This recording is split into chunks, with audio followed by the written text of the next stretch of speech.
All right, Sat Sri Akal and welcome to everybody. Before we begin, I'd like to take a moment to acknowledge that the Sikh Foundation is based in Palo Alto on the traditional and unceded land of the Ramaytush Ohlone people. We recognize their ongoing relationship to this land and honor their history, culture, and continued presence. We invite everyone to reflect on the land they are joining from today and the indigenous communities connected to it. I'm on Stanford land in the land of the Muwekma Ohlone people, land that was never ceded and continues to be of great importance to the Ohlone people. I'm Anna Bigelow. I am the director of the Center for South Asia at Stanford University. I'm also an associate professor of religious studies in the Department of Religion. I am so delighted to host today's discussion on sound sovereignty and Sikh scholarship, bridging history, culture, and contemporary engagement that is sponsored by the Sikh Foundation. I'd like to thank Tanmeet Gujral for all her work coordinating the event, and especially Kiki Kapani for her leadership and vision in bringing us together today. It is easy nowadays to get lost in a barrage of calamities that we are confronting and in the urgencies of everyday life. At times, the pursuit of scholarly life can feel disconnected from the world around us. But our panel today will explore several very different ways of doing that work amid uncertainty and crisis. We are truly fortunate to have the opportunity to be in conversation with these three luminaries of Sikh studies. As the field grows, it's exciting and provocative to see new approaches and directions taking shape with increasingly diverse perspectives and ideas about what are the appropriate areas to explore and the modes of that exploration. To learn more about all of this and the different directions that we can see the field moving, I'm delighted to welcome Professors Inderjit Kaur, Rajbir Singh Judge, and Simran Jeet Singh. So the way we'll unfold our conversation today, and I hope it will be a conversation, is that we'll begin with sort of a general introduction to each of these three scholars in case someone in our audience are not familiar with their work and would like to learn more. And then we'll fold into some deeper questions about the particular work that each individual is doing, and especially how they're doing that work in our current moment. So first I'd introduce Inderjit Kaur, Associate Professor of Musicology, just recently promoted. Congratulations. At the University of Michigan. She is completing a manuscript on sound and Sikh tradition, uncovering the intersensorial processes of musical worship and their effectiveness in the affective transmission of Sikh philosophy and ethics. Her PhD in ethnomusicology is her second PhD, again, making us all feel very inadequate, but very impressive, following a degree in agriculture and resource economics. Rajbir Singh Judge is Assistant Professor of History at Cal State Long Beach. He's the author of Prophetic Maharaja, Lost Sovereignty in the Sikh Tradition in Colonial South Asia, in addition to many, many journal articles on topics ranging from immigration to psychoanalysis to poetics to Sikh reform movements under colonial rule and many others. He is just completing a fellowship at the Institute for Advanced Study at Princeton. Welcome. And finally, Simran Jeet Singh is Assistant Professor of Interreligious Histories at Union Theological Seminary. He's the author of the best-selling The Light We Give, and also the fantastic children's book, Fauja Singh Keeps Going. He is widely known for his public work in bringing Sikh knowledge to a broader public. He hosts a podcast, he's worked with the Aspen Institute, he's spoken at South by Southwest, and apparently has also spoken at Stanford graduation. So it's nice to welcome you back to Stanford virtually in this way. So we're going to begin our conversation with just sort of a general discussion about some of the main concerns of each scholar's research. What are the kinds of questions that started you down your scholarly path, and where are those questions taking you now? What are some things that you think that the audience might like to know to just be introduced to your work? So we'll begin with Inderjit. Thank you, Anna. Thank you for that kind introduction. It's such a pleasure to be here with you and with Rajbir and Simran, especially from St. John's, the most easterly town, city in North America. So we are even 1.5 hours ahead of the East Coast. So I'm excited to be with people from different parts of the country today. As you mentioned, my first degree was in economics, and I was an economist when my interest in Shabad Kirtan began. And this began very much in response to questions from the community. I was an amateur singer singing Kirtan in family hosted kirtan sessions. And because I sang rag-based kirtan, people started asking me questions about rag, and especially about this term called ghar in the sirlekh or in the titles of the Shabad. And I didn't know the answer. And when I started to look for the answer, I realized that there wasn't much research on it, and there was not much research on the subject per se, especially in the Western Academy. And so I first started as a community scholar while still teaching economics, and I was doing what we call historical musicology to kind of try and dig out how have people understood this term ghar, which is understood to be musical, but how do people play it? How do they play differently depending on what ghar designation there is on a Shabad in the Guru Granth Sahib. And I realized I needed more training. And so that's when I went back to get training in a music department, back to UC Berkeley. And then, as I did more research, I realized that actually it may take many decades to really answer this question, if at all it could be answered, because really the information was lost. We didn't have the archives. And of course, unfortunately, we know that in the 1984 attack on Sri Harmandir Sahib in Amritsar, the library was burnt down. And so we lost a lot of archives, and not to speak of the partition and all that. I also realized another thing, that actually when one is bringing forth a very less known cultural tradition and religious sacred tradition, perhaps this is not the most important thing to bring, first of all. And so I wanted to bring to people, why is Kirtan so important to Sikhs? Why do we engage in it so much in our everyday life? And what does it do for us? What does it do for Sikhi? How does it help us imbibe Sikhi? And so therefore the question became less of this historical search and more of this role of sound, role of this congregational form of gathering and singing, and especially ethics, because Gurbani and Sikhi are primarily about ethics and ethical life. And so if we are thinking of Kirtan, and I won't use the word music because we really don't have the word Sangeet in Guru Granth Sahib. We really speak of Kirtan, which is devotional singing with the Gurbani text. And so Kirtan then is a way to imbibe Sikhi. And how does it do that? How does, this musical sounding of Gurbani amplify the ethical aspect of Gurbani? So that is what I'm engaged in. My forthcoming book, hopefully, should be coming forth soon, tries to do this and does it for actually has a subtext, which is to also address this question of whether the rag-based form of singing is the most superior, which is kind of a debate. And I'm so in the arguing that actually the genre of singing matters less than the affective component and the ethical component that comes through. So that is where my research is right now. Thank you so much. That's really rich, and I look forward to discussing that further. First, let's just hear a little bit about our other panelists. Rajbir, could you give us a little bit of a précis of your work trajectory as it is going these days? So, I'm just going to be a bit more meta in how I answer this because I was going to get more nitty-gritty in the later question.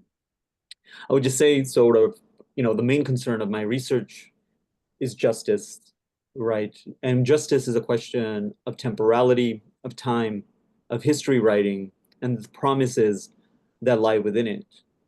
When is justice a possibility? What happens when we live in a time that is presumed to be an end? What do we make of narratives of historical redemption? Put it more simply, I'm interested in what it means to make it and the sacrifice that entails, a question of violence and redemption.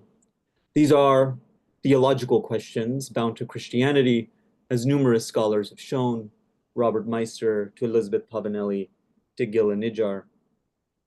These questions became central to me when I first began college, which was in 2004, which was the US's violent assault on Afghanistan and Iraq, which was eerily similar to me to India's violent counterinsurgency operations in Punjab. Who become the foils to that nettlesome value, freedom? And again, we return to the question of religion, which is always a question of race. Who has the capacity to transcend one's particularity?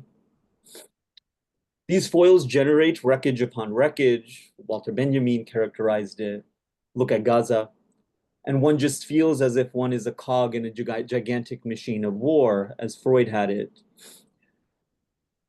We work, yes, in the university, we work for the military-industrial complex. All the contracts that Trump is cutting are military funding. This is the truth. Destruction is quite generative for universities, for hedge funds, our retirement, right? Foundations, for Sikhs too.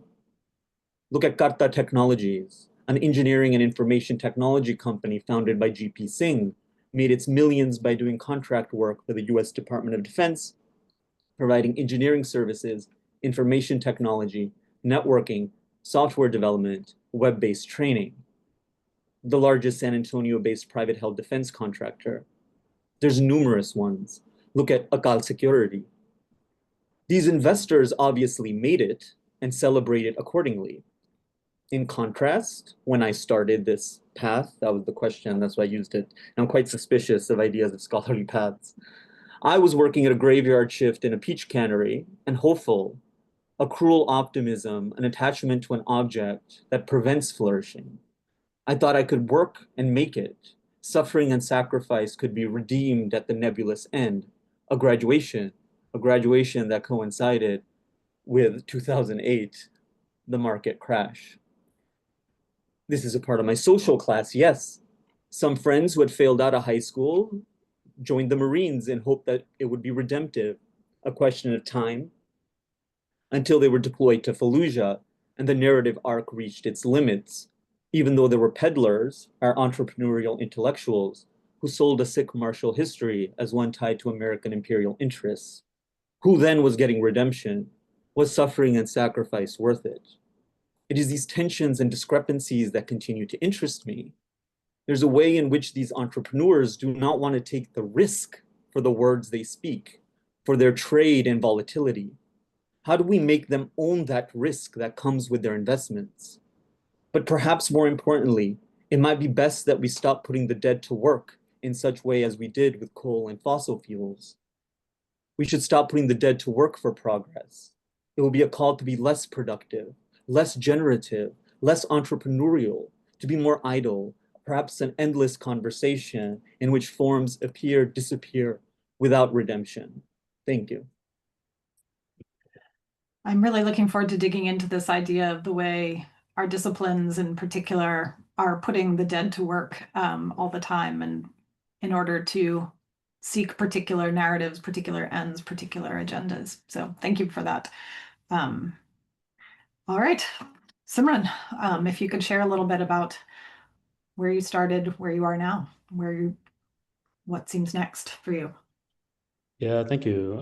It's been a little bit of a circuitous path for me, but the beginning, really in high school after 9/11 and seeing the backlash that the Sikh community was facing and wanting to support in some way, recognizing that we didn't have much access to our own storytelling, and seeing history writing as a path to doing that. And I think it was especially in college when I first started to read scholarship on Sikhi and and feeling so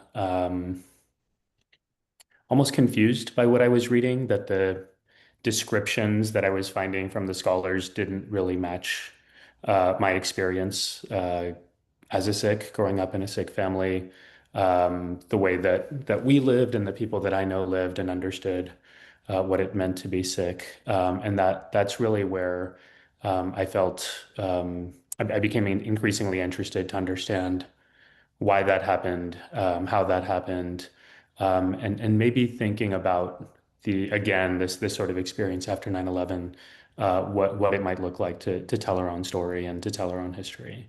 And so that was the beginning of the journey for me. As I moved into graduate school, I wasn't exactly sure where to begin, but as I moved into graduate school, my mentors really helped me understand that there was so much possibility in our field, and one place to look would be to start with Guru Nanak Sahib, which is something that I was interested in both personally and academically. I started to look at the Puratan Janam Sakhi, the earliest account of Guru Nanak Sahib's life, which also contains quite a bit of his own writings, his Bani, which I really loved just reading and trying to understand, and that became the subject of my work. I moved into a teaching position at a university where I started to write about more about my research, then moved out of that role and working at different nonprofits um, and at the Aspen Institute most recently. And in the last year, I returned to the academy and joined at Union Theological Seminary, and have returned to thinking about and writing about Guru Nanak Sahib. So that's the project that I'm working on. I'm back there. There are some really great scholars who have done great work in the last few years, especially that I'm excited to engage with and work with as I'm building my own understanding of what I want to do. But it's really the early formative moments of the tradition that are my primary interest at this point. Thank you. I think that move in and out of the academy and public intellectual spaces is something that is a challenging move in very different modalities of address, and one that I think a lot of our graduate students in my program are interested in understanding. How does one take different voices? So I hope we'll be able to talk a little bit more about that as we go. Great, thank you everybody for giving us a little bit of an introduction to the modes of your own inquiries, and in the spirit of sort of sitting with our questions and our contradictions and even our disagreements about what is Sikh studies and how should it progress.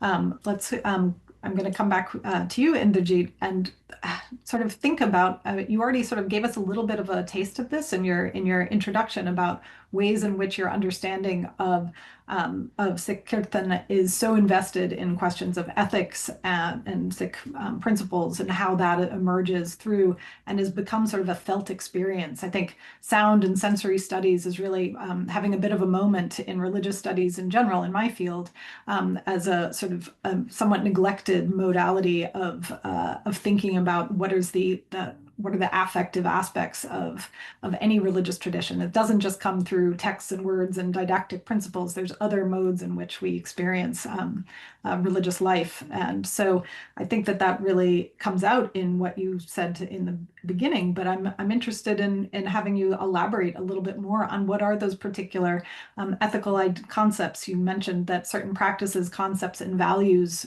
from Sikh life are resonating in your work, and perhaps might be particularly so in these times. If you could just expand a little bit on what you started with. Thanks. Yes, thank you. At this conference that I am at, I just presented a paper that was, the first part of the title was Time Vistas of Awe. And I want to talk a little bit about both time or temporality and the sensation of awe. Because when we are in Kirtan, we get into a lived experience of time that is quite different from the kinds of temporalities or the kinds of experiences of time or the times that are there and the struggles that are there. And what I want to argue is that the time, in my talks, I often call it Satgur Mat Vela, or the divine time. You know, it is the time when the mat, the wisdom of the Satgur is with us, right?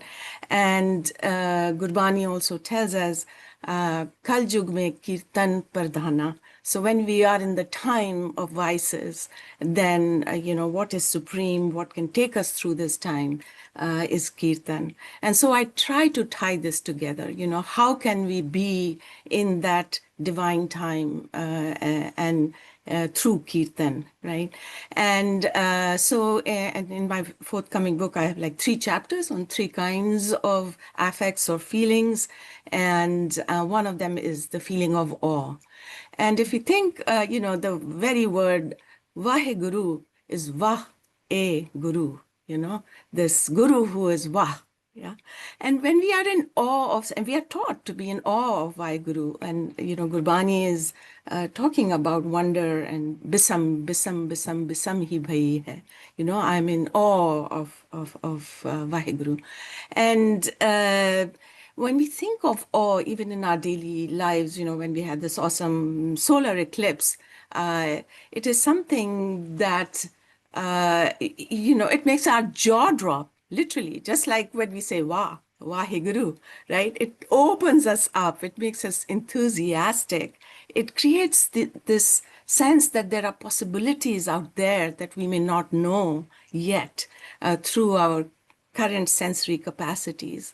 And so what I try to say in my work is that in the flow of Kirtan, where we have Gurbani and its musical amplification of Gurbani, that when the sensation of awe opens up, and we are in this temporality of the divine, then certain ethical sensations can amplify in the body. And so, you know, what is this temporality of the divine, of Vaheguru, Ek Onkar, Satnam, you know, when we think of all those aspects of Hargun, the virtues of Vaheguru, then those are the ones that begin to sort of sound in our body. And we can feel that we can be fearless, we can be truthful, we can have the courage of Vaheguru, right, of being nirbhay. And so a lot of my focus is on the positive feelings and how positive feelings build in Kirtan and give us the strength and this courage to imagine possibilities that are beyond what we are being constrained in, or what seem to be so difficult to overcome. And so it is an ethic of courage, an ethic of hope, etc., which I think ties in with the idea of justice that you know, Rajbir is bringing forth.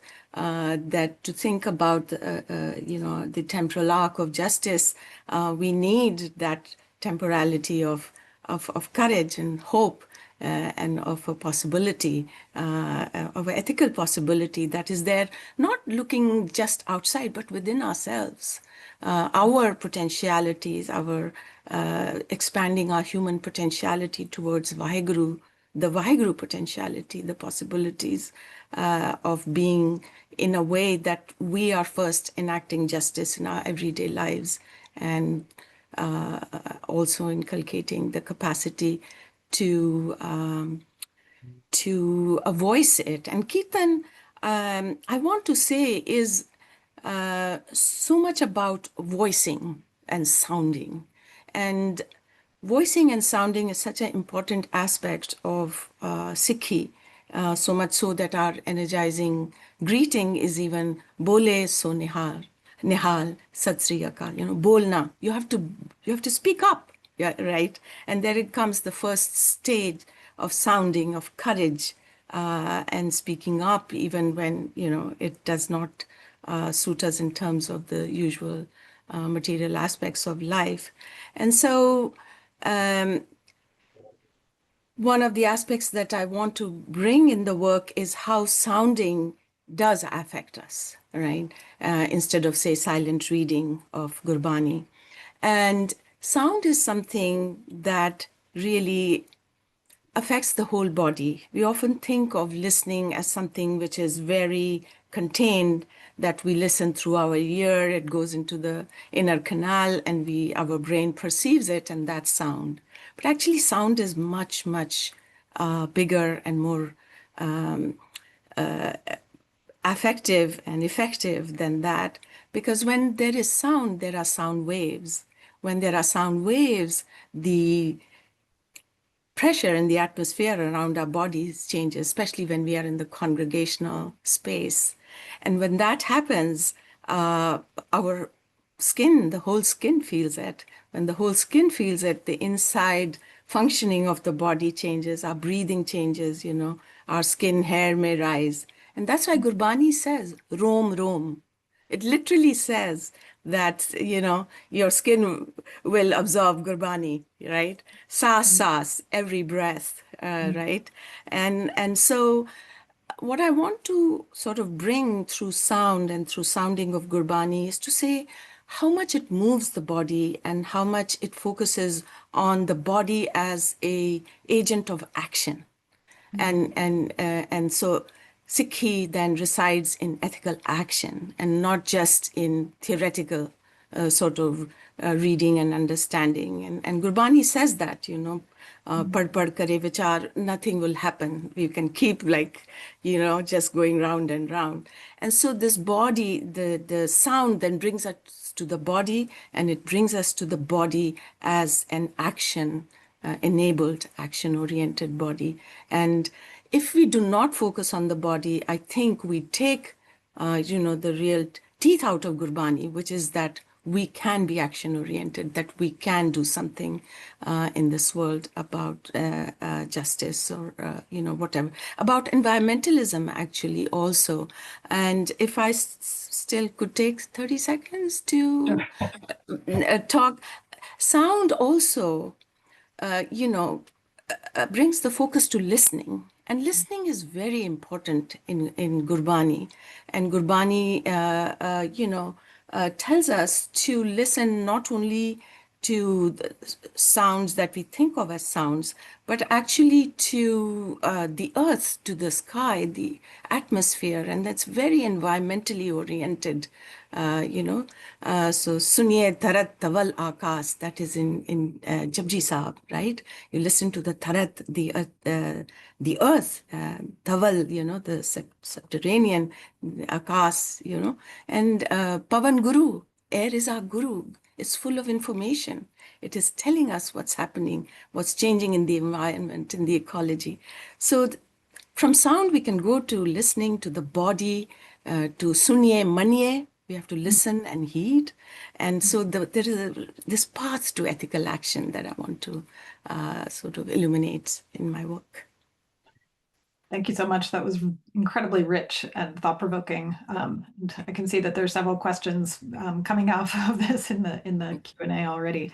And I think that idea of the whole finding teaching outside of necessarily discursive and rationalist modes, that there's an entire embodied system of knowing that is processual, that is not necessarily something that one comes to an end. There's a lack of permanence and fixity. It must be continually engaged, which resonates to me a bit with some of the Rajbir, your modes of inquiry are often ask us not to become too comfortable with any sort of fixed notion or definition that this is what we are. It is in fact that wrestling. It is the wrestling with questions it is the place where we can see so much emerge in terms of not what is sovereignty and what constitutes the rightful sovereign. But if we are thinking about the ways in which the Sikhi has wrestled with the undergirding questions, that might produce an answer that may exist for some period of time, but is part of a wrestling, part of a conversation, part of perhaps, as you're saying, this sitting with and allowing something simply also to be something you can't say, yes, that is where we should end up. So one of the questions that I had for you was that what do we learn when we trace these ethical contours of debates about these core concepts such as miri piri or hukum? How does that spirit of inquiry, perhaps, or this struggle in this modality of struggle as inquiry inform your ideas about your research and also just about your ideas of what Sikhi can and could be? So that was beautiful. And Inderjit, I was going to actually say something similar to somebody redundant a bit. But I'm sort of deeply suspicious and confused by approaches that make Sikhi into an object of research. So that's kind of where I begin. What a strange thing to say a tradition can have sort of an encyclopedic entry that gives us information to sort of enclose it. When did that happen? How did that happen? That's one of my main focuses. What happens to a tradition when it becomes an object of knowledge? And in contrast, what might it mean to learn, right? Something I think we've forgotten. What does it mean to learn something? Learning is always an undoing, right? It doesn't shore up. Learning undoes because one cannot learn what one already knows. If you know it, you cannot learn it. So learning is always an undoing. It undoes what one possesses because learning is not about accumulating objects or information. And this is a lesson I learned from my teacher, Talal Asad, for whom tradition is a site of persuasion, learning how to do something properly. And again, I think that's what Inderjit was telling us. How do we learn to listen properly? It's a very difficult task. And when we are learning, criticism is an activity, sort of, right? He writes this, and I quote, "Criticism is an activity rooted in and directed at what binds people to their form of life. It's not simply an expression of a rational argument. It's something we learn by doing, right? It's an activity in a sort of conversation. What is proper behavior, for example?" And again, we can think about what Inderjit just beautifully articulated.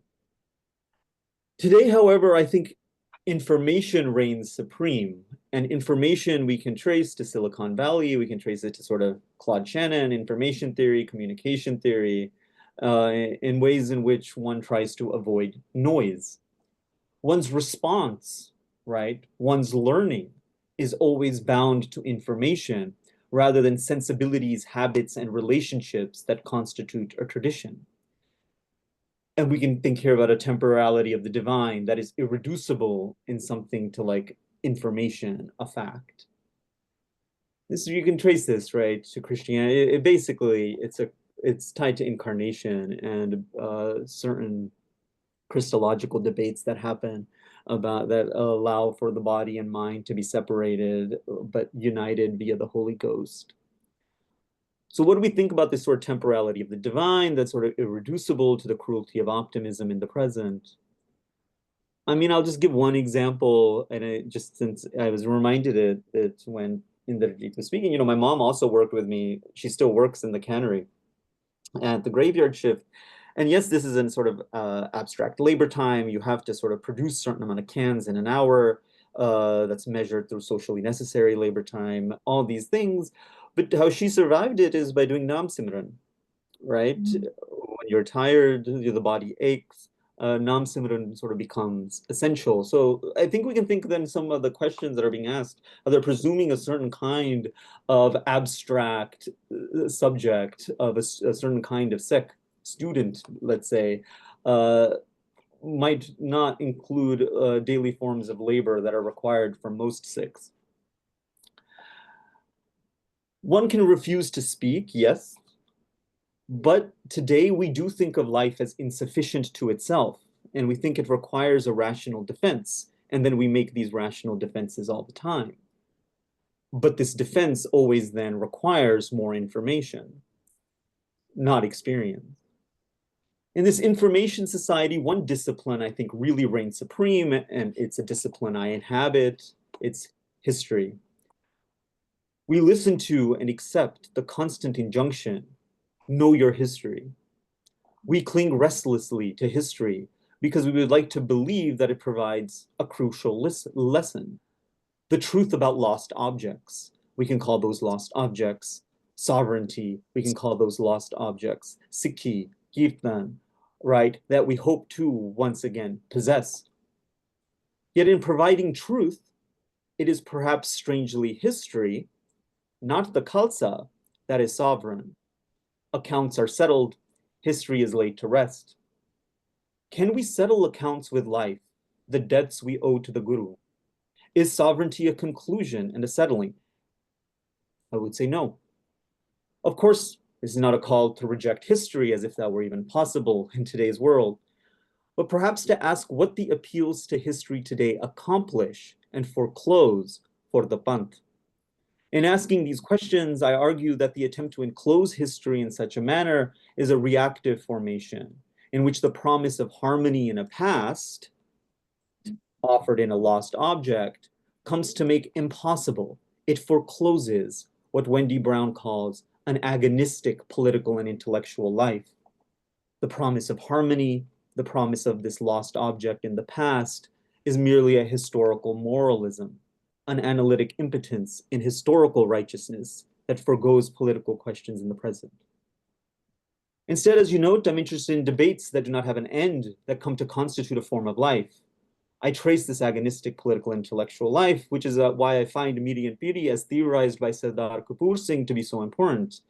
An antagonism between the saintly and the political that cannot be sacred and sovereign, that cannot be resolved, but one always in tension. But then we have to ask another question. Who is considered an intellectual? Who are the foils for our scholarship? And part of this question requires we radically interrogate the university and the production of knowledge, from the latent Christian theological presuppositions to English gentlemanly behaviors to proxies that organize diverse objects and domains of inquiry. How do these behaviors, presuppositions, and proxy objects become critical to writing for a public, chasing an audience? When I think about learning and education in the present, what is the task of a serious Sikh scholar, right? I really want to highlight sort of the deep inequalities that structure the university. It's often ignored, right? The university promises commensurability, it promises equality, and yet we know institutional difference is so profound. It's so profound. We have a tiered education system in California. We have the University of California system, we have the California State University system, and we have community colleges. This was designed by the Master Plan of Higher Education. UCs can be like community colleges. At that moment, in the 50s, they could have made the UC the community free for everyone. It wasn't. It was designed based precisely on the mind-body distinction. Research is what happens at the UC. CSU is where you get vocational for work, education. I think when we talk about Sikh studies then, when we talk about scholarship, we can't lose sight of there's no abstract reader. I think this is something I'm noticing in the questions too. There's no abstract reader. There's all kinds of differentiated, excluded subjects that find it very difficult in many ways to enter Sikh studies because of networks that exist. So that might take us a bit afar, but I'll end there. Just to keep in mind when we think about Sikh studies in the university, we're speaking of a network of institutions that are highly differentiated and structured by deep inequalities and funding disparities. And that's just in the United States. The question of Punjab is even more serious, because those universities have even less funding. They've been sort of gutted in multiple ways, but people are still doing serious work that often is, again, who is a scholar, who counts, and it has to do with what audience is considered the universal audience, and who can be reached and where. So thank you. Yes, thank you. There's entire webinars or more full of conversations that we could pursue here about some of the inequities of the educational systems, both in the Euro-America and beyond. And the questions you're raising about the question of what is the so-called object of history and destabilizing that is something I think we really all need to think very seriously about and in a sustained and ethical way. What is the notions of, say, institutional neutrality that we see emerging today that are fundamentally not neutral is a challenge that we're all that is happening pretty much globally. But Simran, so in that space, I think one of the things that you seem to have done in ways that not everybody finds an easy shift is to move between audiences and finding different registers of communication. And so the project that became The Light You Give, which came out a couple of years ago, I guess in 2022 now, and obviously books are always written before they emerge and at some time. Then it was a reflection on how Sikhi can help navigate difficult times. Times remain difficult, as I think we all know. There are wars, there are genocides, there are famines, there's climate crisis. There's a crisis in the university or in higher education or in education period. In Gaza, nobody's been to school or university for almost 2 years now. So as an educator, both on and off campus, some of the elements of that project must continue to come up. And I'm interested in hearing, since you began with your sense that you're engaging with different periods of Sikh history now and thinking with Guru Nanak more directly, how is that informing what seems to have been this theme of work towards justice that was present also in your children's books, also in your public scholarship, also in your podcast? Yeah, thank you. It does feel like a lot is changing and a lot is staying the same. And when I look at what feels most valuable to me in terms of being a Sikh, it's been the teachings from Sikhi that have given me answers to life's questions that I'm not finding anywhere else. And so, one of them is I've been, meeting people all over the country, all over the world, that seems to not be going away is I understand now that in a way we can see it as the fundamental question that Guru Nanak Sahib is asking. At the beginning of Japji Sahib, he says, "Give sachiara hoye, give kude tutte pal, hukum rajai chalna, Nanak likhya naal." And growing up, I didn't really understand what was going on, and even now I would say maybe I to some degree intellectually understand it, but it really didn't compute for me. He's asking, how do I become true? How do I overcome falsehood? And then he starts talking about hukam and learning to live within the will. And I didn't understand what those two things had to do with one another. And I think part of what I'm experiencing, maybe, as in my own journey and as I mature, it's the disabusing of the idea that I have so much control over my own life, let alone the rest of the world. And I think there's something that's been really liberating about getting rid of that pretense, the ego of thinking that it is not just my job or responsibility, but that it's even possible for me to fix everything.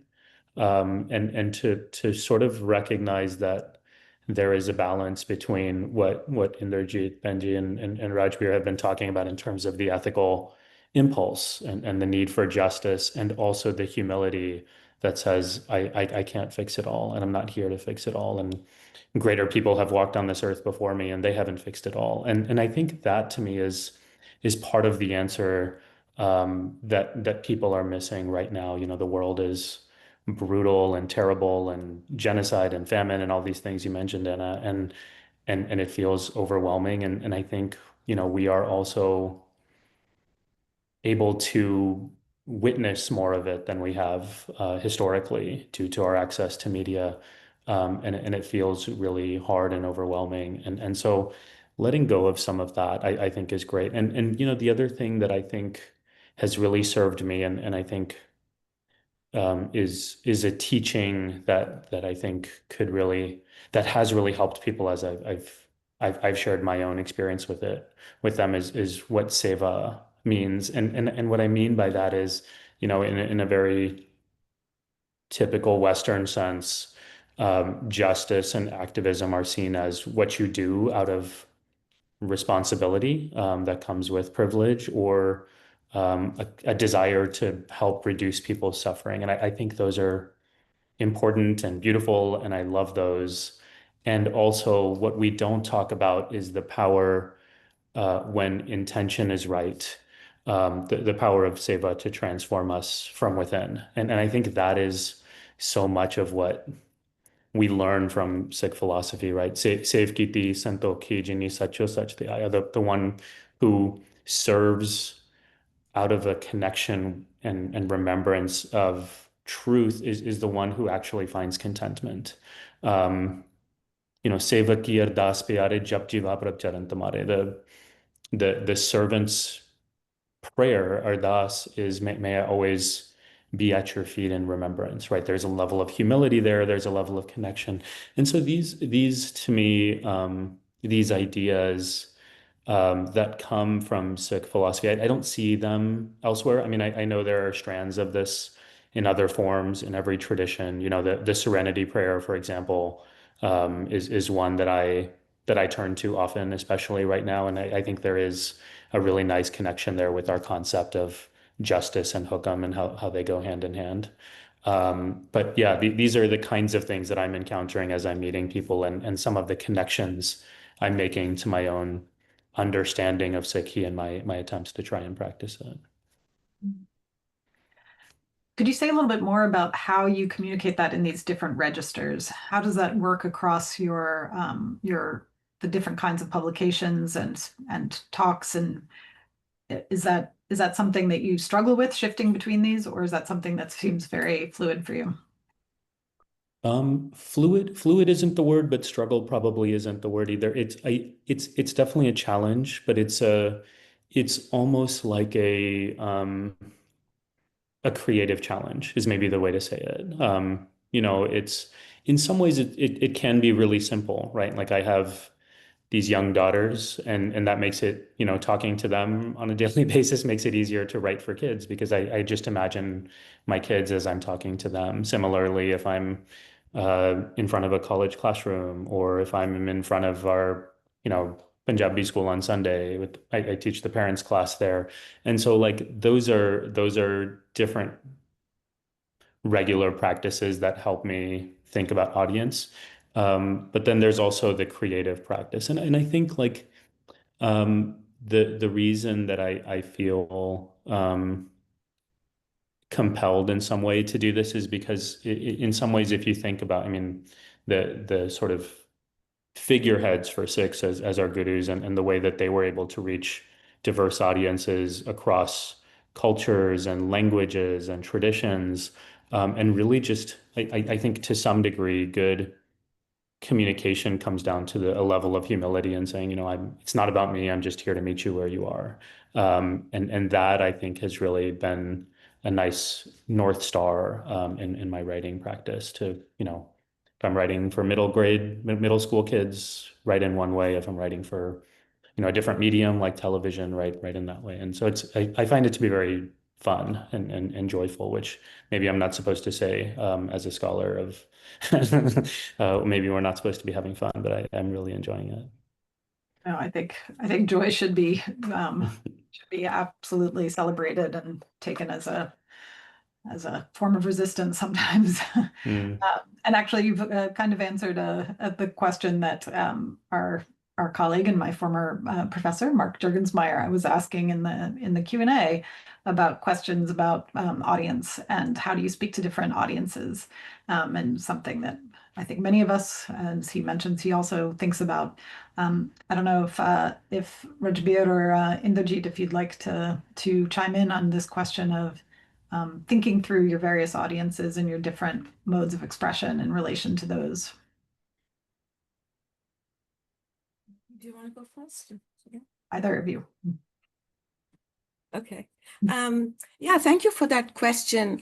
I started as a community scholar and then decided to do a PhD and, get into the academy. And so really, the sort of general audience and I have so much respect for community scholars. I learned so much from them. And so I try to kind of blur this boundary between academic scholars and community scholars and lay people. And there's so much wisdom everywhere. And it's true, when we are in the scholarly sphere, we are sort of expected to, cite all these gone by dead, often dead white male scholars, sorry. But, Real, it's true. yeah, and I'm making, a sort of really concerted effort to bring Sikh epistemology and Sikh wisdom and Gurbani as wisdom and scholarship as much as practice, to be in equal conversation with what we are taught, very sort of Euro-American epistemologies. And luckily, this sort of decolonizing modes of research and knowing and sharing are being sort of, well, were being, I hope there is not a major interruption. So, I'm trying that. And I try to make my talks accessible, whatever my audience is, right? There is some difference, definitely. And I have to speak, to some kind of literature or be in conversation with some scholarly conversation. But I do try to bring the same issues, and I do try to blur those boundaries very much. Thank you. I think we really are hopefully moving beyond the idea of the so-called native informant as being an object of knowledge that people go and operationalize into intellectual capital in the university, which is really thrived on those sort of principles. And so I think that idea of engagement and reciprocity and conversation, these aren't one-way extractive modalities, but we need to be thinking in a more robust way about those engagements. Really comes across for everybody. I don't know, Rajbir, if you want to add anything here on your thoughts. Yes, I'll add one sort of anecdote. It's a good question because it's extremely difficult. One thing that I'll say that my readers and friends in Punjab would say is, why do you always begin by saying the Sikh tradition was founded in X? But that's kind of a requirement for any journal. Like, you want to publish, they'll be like, oh, what's the history? What's the background? So there's this tension on if who one writes for is you get mocked in one area, but then everyone's like, we don't know, it's not important, it's irrelevant, let's say, to use that term. But then what does it mean to become relevant, which would be to become in many ways Christian? And then I would just caution, do you speak differently to a Sikh? There are Sikhs who do critical theory. There's Sikhs that don't do critical theory. It's not an easy question. This is kind of an important thing to keep in mind. There is no general community. The community is deeply fractured with deep contestations about sort of what is inclusion and exclusion. These questions are also tied to, class, caste, gender, etc. Yeah. So I wouldn't, my own work is engaged in a project of critique. This is what I do. It's what I was trained to do. This, and that's what I will do. uh, I find the demand to talk to the public is one that is very dangerous because there is no such thing as a public. There is no, this is, what does it mean? I still don't know. No one's a rational public. Just look who wins these elections decided by debates held in the public sphere. So I would just say perhaps we should be more cautious about the very distinction between somehow a public that's supposed to know things, right? They're supposed to understand a certain language, and academic jargon. Yeah. I mean, I think embedded in any construction of a public is a certain set of assumptions about what that public expects, and we are already trying to anticipate those. I mean, I do, if I consider my classroom a public, I think like, what are the registers here? But engaged in that is a host of assumptions that may or may not be helpful for in any particular context. I know we're coming close to the end of our time, and there's a question here from one kid in Kafani who is asking us about the crisis of the university and what is happening as we see just today this move to remove funding for international students at Harvard University and removing the SAVIS, the apparatus that the Department of Homeland Security uses to register international students.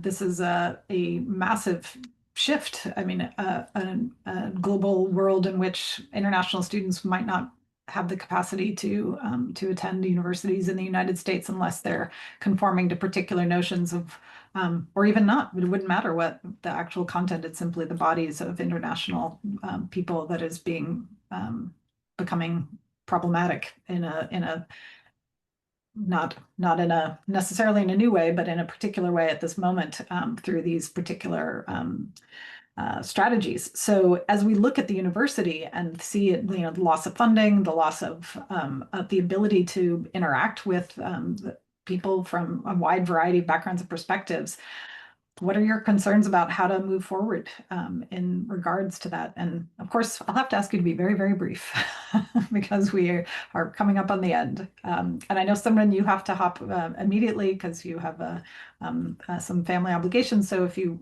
could just give us a quick thought there in case you have to drop. Sure. Well, I mean, Quick I know thought on a time is big short, issue. and yeah, it's an impossible question, and that, the nature of precarity is so immense.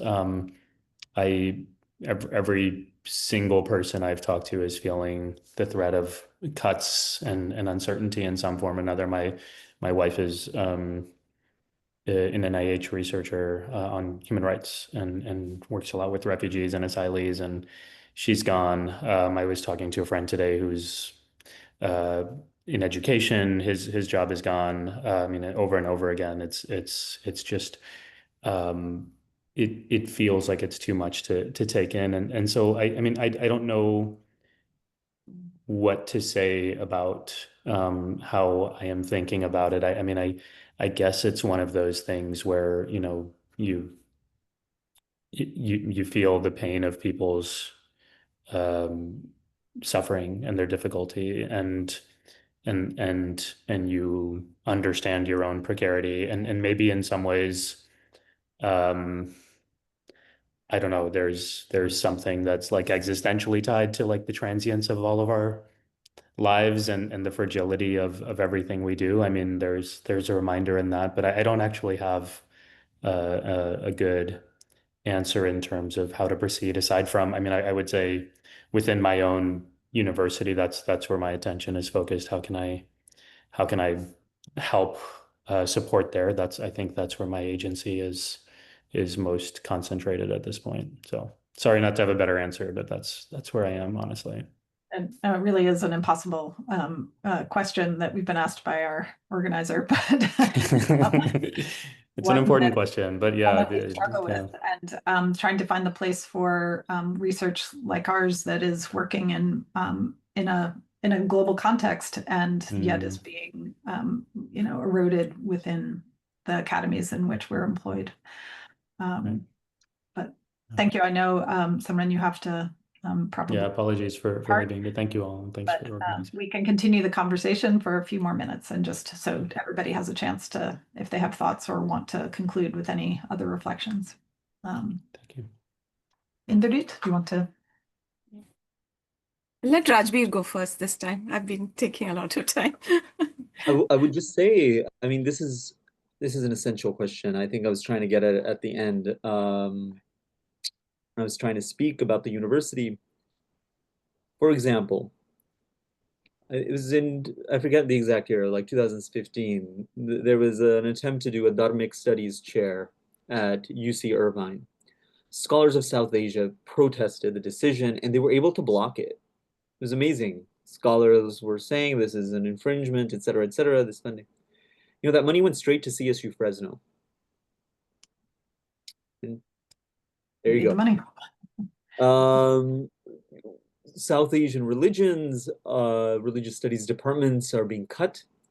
It's the first thing to go. This isn't Trump.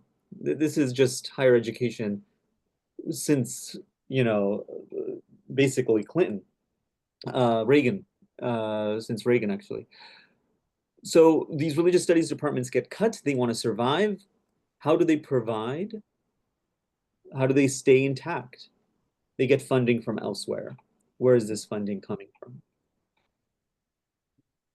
Decision making is happening, and this is, you can see it in just look at where funding goes, right, and how it emerges in the university, especially for Indian religions. So I tried to combat some of this. So one of the first India Study Centers was here at CSU Long Beach.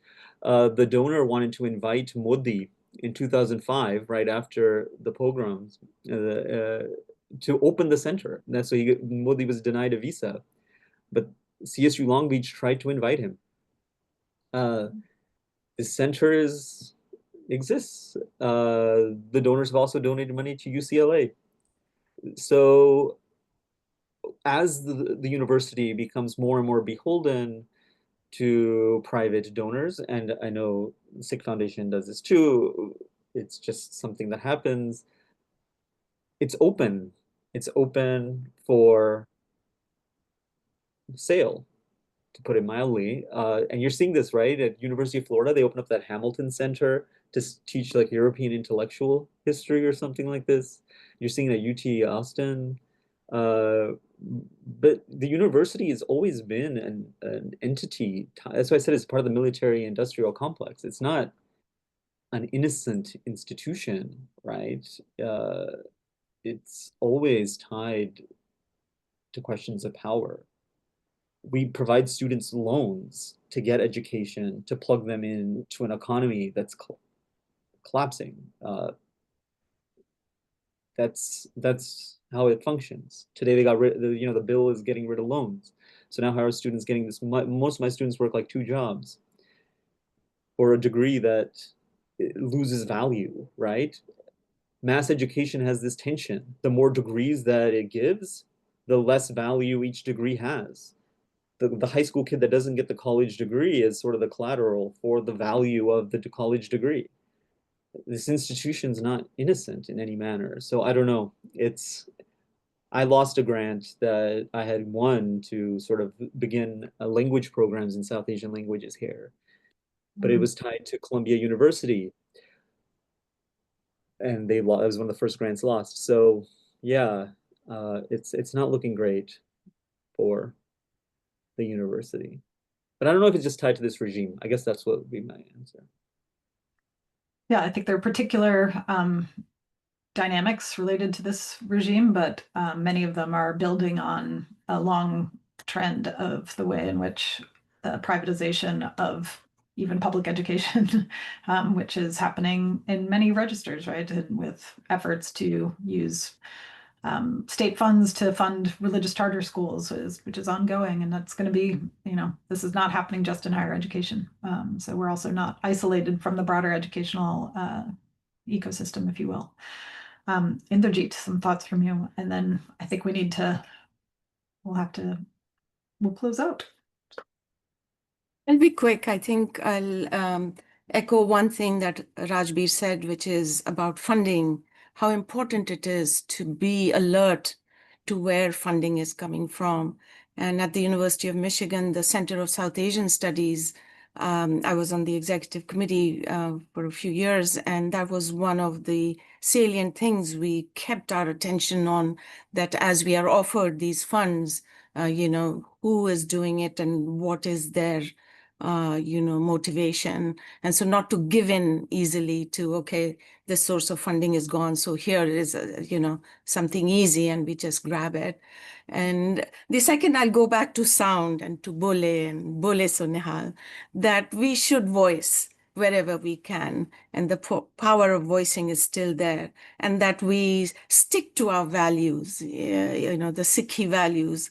And these sort of trends or cycles are there for eons, and we just maintain that courage to keep up the values that we have, and then hope for the best. So I'll just share that little bit of hope and positivity.